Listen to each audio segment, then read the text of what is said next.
त्रेतायुगात रामचंद्रांसाठी, द्वापर युगात धर्मराजासाठी आणि कलयुगात छत्रपती शिवरायांसाठी आशीर्वाद रूप ठरलेली तुळजाभवानी माता. क्षात्र देवता असलेल्या भवानी मातेचं हे मंदिर साधारण 1065 वर्षांच्या या मंदिराचं दगडी बांधकाम भव्य आहे. महाद्वारातून आत गेल्यानंतर समोरच कल्लोळ तीर्थ लागतं. देवी इथं आल्यानंतर जेव्हा या तीर्थाची निर्मिती केली गेली तेव्हा पृथ्वीवरील सर्व उदक तीर्थ या तीर्थास धावून आल्यामुळे त्याचा एकच कल्लोळ झाला. म्हणूनच या तीर्थास कल्लोळ तीर्थ असं नाव पडलं. या तीर्थापासून समोरच गोमुख तीर्थ लागतं. त्यातून अहोरात्र पाण्याचा प्रवाह वाहतो.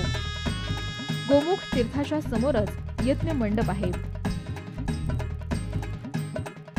नवरात्रीच्या अष्टमीला इथे महाबलीचा बळी दिला जातो आणि त्याच्या रक्ताचा टिळा देवीला लावण्याची परंपरा रूढ आहे. त्यानंतर निंबाळकर दरवाजा ओलांडून आत गेल्यावर मातेचा कळस नजरेस पडतो. तिथेच मंदिराचं प्रवेशद्वार आहे. मंदिरात प्रवेश केल्यावर गाभाऱ्याच्या मधोमध चांदीच्या सिंहासनावर आरूढ झालेली तेजस्वी मूर्ती दिसून येते. क्षात्र देवता असलेल्या देवीच्या एका हातात महिषासुराची शेंडी धरली आहे तर दुसऱ्या हातानं त्याच्या बरगडीत त्रिशूल खुपसलाय.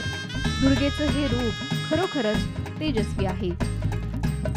इथून बाहेर पडल्यावर मंदिराच्या मागच्या बाजूला यमाई देवी, लक्ष्मी नृसिंह, खंडोबा या इतर देवी देवतांचं दर्शन घडतं.